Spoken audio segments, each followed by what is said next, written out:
السلام عليكم ورحمة الله وبركاته. ازيكم حبايبي؟ عاملين ايه؟ يا رب حبايبي تكونوا بخير. برج الميزان حبايب قلبي، صفوا النية كده، اتفائلوا بالخير تجدوه، طلعوا الطاقة السلبية، صلوا على الحبيب وكمان استغفروا. حبايب قلب ام احمد، ما تنسوش تعملوا اشتراك وشير ولايك للفيديو. حبايبي بقى ولادي واخواتي الموجودين في القناة، حطوا اللايك وشيروا الفيديو، وننزل نكتب كومنتات، نصلي على الحبيب وكمان نستغفر. يا ولاد اللايك هو اللي بيرفع الفيديو، فده دعمكم. كمان حبايب قلبي لازم يكون عندنا يقين وثقة في الله وحده، انه لا يعلم الغيب الا الله، محمد رسول الله، لا حول ولا قوة الا بالله. مالك عمال تداري وتخبي، واللي جواك مش هتظهره؟ بتداري وبتخبي على مين؟ مش عايز تبين لأي حاجة اللي حواليك، حاسس بالوحدة، وحدة شديدة. اللي حواليك دول تعبينك، مش مريحينك، وكمان مش حاسين بيك، بيضغطوا عليك ودايما محملين عليك. انت متحمل فوق طاقتك وكمان بزيادة. في منكم مشتاق لشخص، عندكم فيه اشتياق، حنين، اوقات كتير بتفكروا فيه، قلبكم من جوه موجوع. لا اله الا الله محمد رسول الله. قلبك اتوجع الفترة اللي فاتت، وقعت واتوجعت ومحدش حس بيك. عندكم في نقلة حلوة جدا، نقلة حلوة وفرحة حلوة، وده بإذن رب العالمين. ودي هتتم عليكم بالخير الفترة الجاية. الفرحة دي كان نفسكم فيها من بدري. كمان عندكم في رجوع حبيب، رجوع حبيب بعد غياب، ليكوا رجوع مع بعض من تاني. في عندكم كمان قعدة هتكون فيها عتاب مع حبيب، وانت معاك الحق في كل كلمة انت هتقولها. بعد العتاب ده هيكون في رجوع بينكم، والمبادرة هتكون من ناحيته هو. بقالكوا فترة حاسين بضيقة، بخنقة، بتجل، وبتحس ان انتوا مخنوقين. والشعور بالخنقة والضيقة ده بيكون غصبا عنك، لان كل العين عليك والحسد، وده اللي بيخليك دايما مخنوق متضايق وما عندكش انبساط، ودايما مركزين معاك، ودايما معطلينك في حاجات كتير بالتركيز معاك. وده سبب الخنقة اللي بتجيلك والحاجات اللي ما بتتمش معاك، عامل زي ما يكون كده مترتبة. عندكم في طريق جديد وهتبدأوا تخطوا على الطريق الجديد ده. الطريق الجديد ده بإذن الله ده هيكون سكة الخير، وهتبدأ تمشي فيها وهيكون وراه خير، وده بإذن رب العالمين. في ناس كده جواها حقد، غل، والناس دي مش غرب، ده للأسف دول قريبين منك قوي. عندكم في سفر ورزق الفترة الجاية، واستعدادات جديدة الفترة الجاية، والتغيرات للأحسن بإذن رب العالمين. هتكون عندكم في أمور هتتحسن، وده بإذن رب العالمين. بس عندكم في حسد، كل حاجة انتوا بتعملوها العين عليك مركزة، في الكبيرة والصغيرة، فلازم تحصنوا نفسكوا دايما. قافلين على نفسكوا ليه من الناس الموجودة حواليكوا؟ مش حابين تتكلموا مع حد؟ دي مش بتعبكوا اصلا. انت طبيعتكوا ان انتوا تكونوا بتتكلموا دايما، بتطلعوا بتروحوا، بس الفترة دي انتوا ملكوش نفس اصلا ان انتوا تقعدوا مع حد وتتكلموا مع حد. انتوا الفترة دي خلقكوا بقى ضيق، عصبيين، مش مستحملين اي كلمة من حد، قافلين على نفسكوا، قاعدين مع نفسكوا في اغلب الوقت. يعني بتهربوا من اللي حواليكوا، هربانين من كل حاجة، من كل، عايزين تهربوا من كل اللي حواليكوا، من ناس كتيرة، ناس مفسد، اشخاص كتيرة دايما بينافقوا. بتحبوا تبعدوا عن ناس كتيرة منافقة، وفعلا الناس دي اغلبيتهم اللي وياكوا بيتعاملوا معاكوا بصورة مش بتاعتهم. انتوا كاشفينهم، كاشفين كل الألاعيب، كل النظرات، وعارفة ان دي مش من جوه قلبهم، وان هم بيحقدوا، دايما بتبعدوا، دايما بتهربوا، قافلين على نفسكوا. اوقات كتير قافلين الموبايل، مش حابين تتكلموا مع حد او تفتحوا مواضيع مع حد، ومع نفسكوا الفترة دي بتعيدوا حساباتكم، قاعدين مركزين مع نفسكم، وبدأت تعيد حسابات في حاجات كتيرة، في الشغل، في بيت، في الناس اللي حواليكم، الناس اللي موجودة حواليكم. بشوفوا مين اللي يستحق يكون معاك ومين لأ، مين اللي يبقى موجود في الحياة ومين لأ. والدموع كتيرة، دموع كتيرة، بس محدش حاسس بيها ولا حد شايفها. دايما بتبقوا كده مع نفسكم، في جنب مع نفسكم. لا إله إلا الله محمد رسول الله، لا حول ولا قوة إلا بالله. عندكم رغي وكلام كتير وأشخاص كتيرة هتخرجوها بره حياتكم. لا إله إلا الله، لا حول ولا قوة إلا بالله. في عندكم طريق هيتفتح لكم، هتخطوا في الطريق، والطريق ده هيكون متيسر معاكم من البداية للنهاية بإذن الله.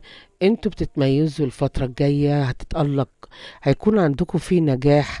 يعني الفترة الجاية النجاح قدامكم في طريقكم، ونجاح، ده نجاح جذري ليكوا بإذن رب العالمين. يعني انتوا بتغيروا من نفسكم، من داخلكم ومن خارجكم، كل حاجة للأفضل. كمان الفترة دي بتفكروا كويس جدا، بتفكروا بعقلكم جدا، راكنين قلبكم وحاطينه على جنب، مش بتفكروا بقلبكم دلوقتي. انتوا ماشيين في طريق ومتناجحين، لان انتوا بتفكروا بالقلب اكتر، بالعقل اكتر. وده بعد تعب كتير انت عانيتوا منه، فغيرتوا من صفاتكم، وان انتوا بدأتوا تفكروا بالعقل اكتر، وركنتوا القلب، لان القلب مش جايب غير اللي جايب الكافية. وده كان تعبكم. كمان عندكم في طاقة خير بإذن رب العالمين، دي هتتفتح لكم بإذن ربنا. وعندكم في رزق حلو جدا، ده هيكون في ايديكم الفترة الجاية. كمان عندكم في تصالح مع نفسكم. آه في حاجات كتيرة جواكوا غير اللي براكم.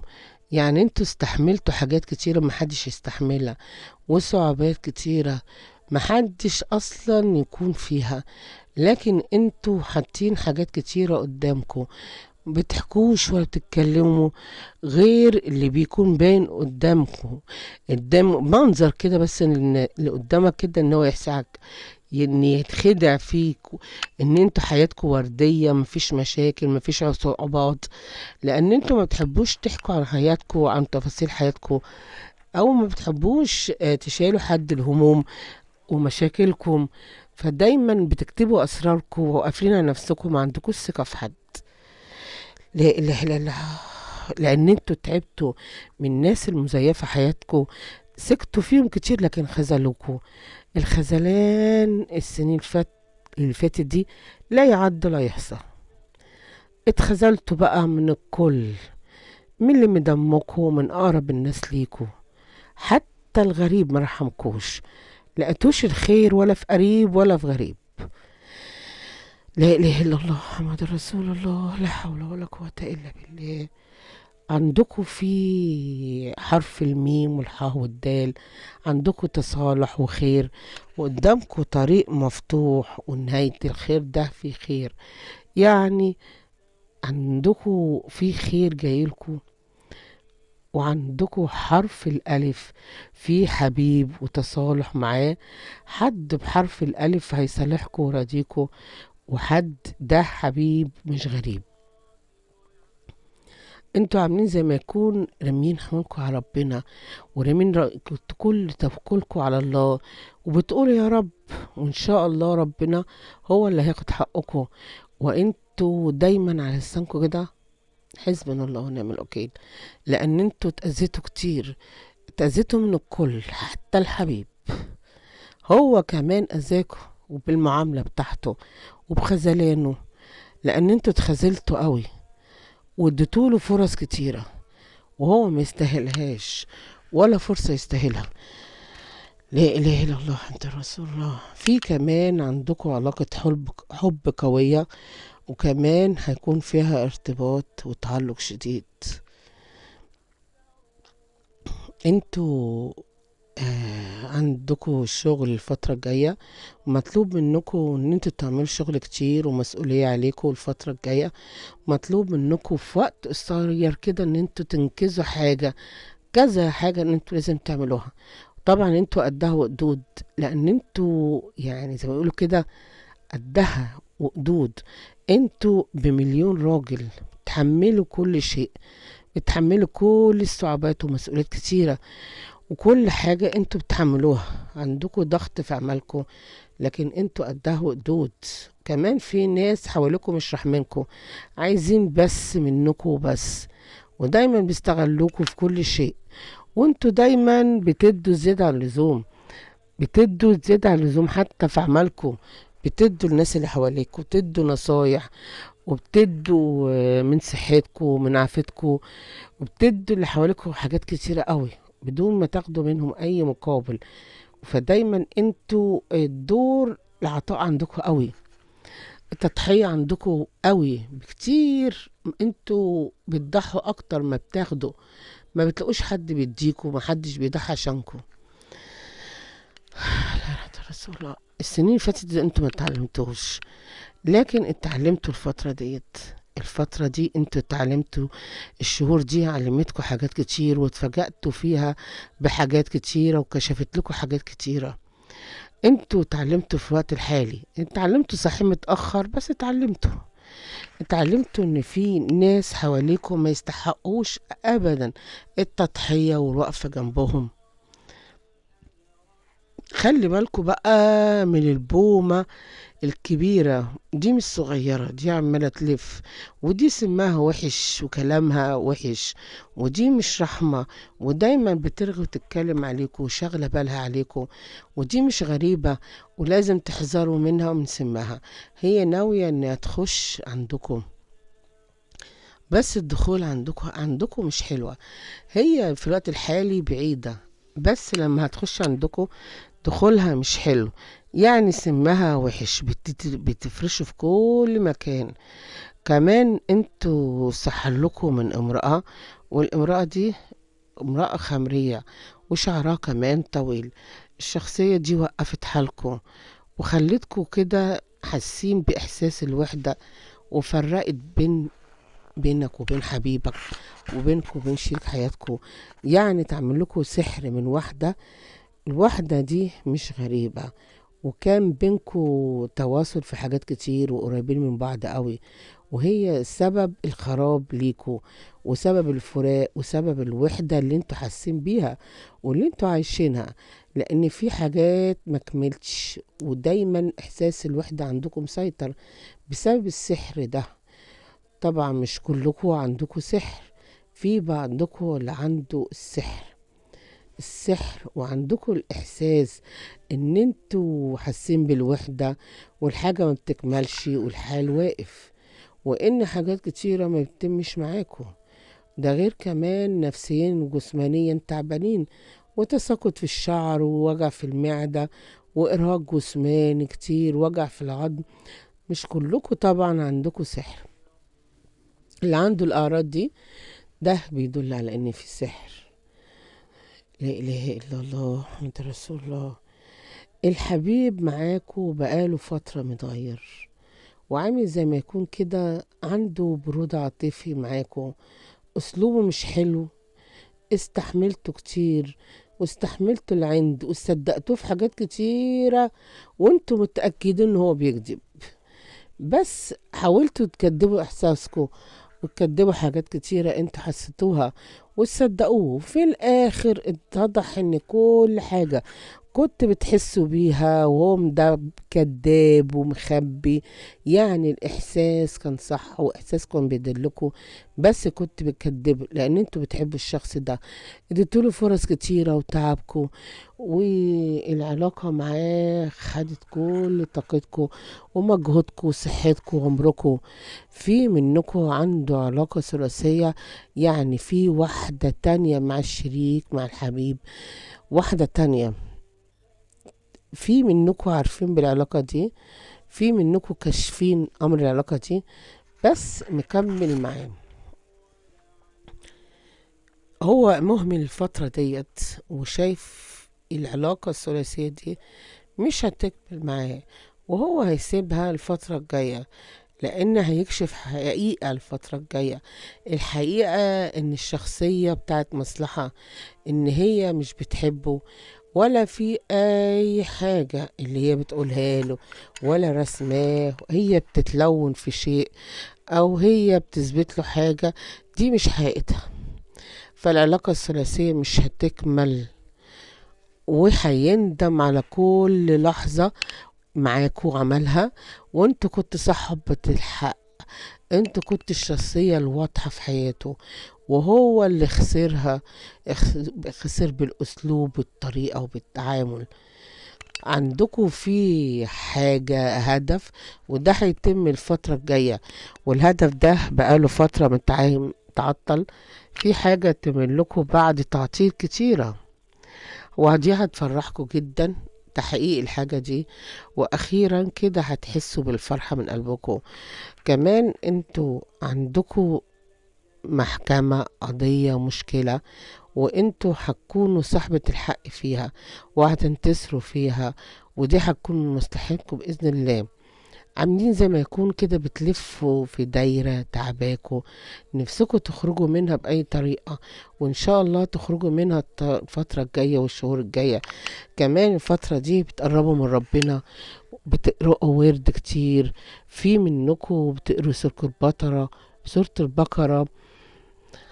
لا إله إلا حتى رسول الله، دي عاملينها ورد، أو انتوا ما بتقرأوها بتحسوا بالراحة، أو اللي ما بيقرأوش حتى لو بتسمعوها يعني بتحسوا براحة. حاولوا ان انتوا تقروها، لان دي هتريح قلبكم، دي بتريحكم. فخدوها ورد كده ان انتوا تقروها على مدار اليوم، ودي هتكبر بخاطركم، ودي هتنصركم على اعدائكم. كمان عندكم حنين للماضي، بتفكروا في الماضي كتير قوي، بتستعيدوا الذكريات القديمة، بتفكري فيها، مش قادرين تنسوها. ايام كان فيها راحة البال، ناس كان فيها تقدير، ناس بتحبكم من قلبها يعني. بس الزمن والنصيب بعدكم عن بعض. انتوا كمان في عندكم فرصة جايلكوا حلوة. في منكم السناجل، هيكون عندكم في ارتباط مع شخص هيفرحكم. يعني الفترة الجاية هيكون ارتباط مع شخص يسعدكم ويفرحكم، وهيكون صادق معاكم. شخص حقيقي، مش كذاب، مش خشاش منافق معاكم. لا، هيكون ارتباط جديد، وهيكون بداية موفقة ليكم. شخص كويس، وهتنتهي بالارتباط وتعلق متبادل بينكم في التفكير وفي المشاعر وفي الحب بإذن رب العالمين. كمان عندكم ذرية صالحة ربنا هيرزقكم بيها الفترة الجاية. عندكم ذرية صالحة، ربنا هينصركم الفترة الجاية، وهيفرح قلبكم وهيرضيكم بإذن رب العالمين. كمان عندكم في تغيير عتبة، بتغيروا عتبة من مكان لمكان. التغيير ده بالنسبة لكم كويس جدا، والتغيير ده جه الوقت في وقت، ودي هتكون فيها الخير بإذن الله. وهتلاقوا في راحة نفسيا، وفي حاجات هتغير نفسيتكم مع هتغير فيه، وهيكون فيها رزق أفضل. والعين اللي موجودة حواليكم في المكان ده، أما تنقلوا المكان التاني هتكون طاقة إيجابية إن شاء الله، والطاقة السلبية دي هتروح. عندكم حرف الألف وحرف الميم، في حرف النون، وحرف النون ده مزعلكم، وحرف السين، وكمان حرف الر. الحروف دي موجودة حواليكوا، الحروف دي وياكم. حرف الميم بيحبكوا جدا، ما بيقدرش يستغنى عنكم، مهما بيحصل بيرجع. تعبتوا من ناس كتيرة أذتكوا وجعتكوا من دمكوا، وكان مستكترين عليكم حاجات كتيرة، مستكترين عليكم حتى ان انتوا تفرحوا، ان انتوا تكونوا كويسين. ان شاء الله ربنا هيرضيكم وهيكبر بخاطركم. ان شاء الله هتشوفوا الفرحة قدام عينكم، لان انتوا صبرتوا وشفتوا كتير.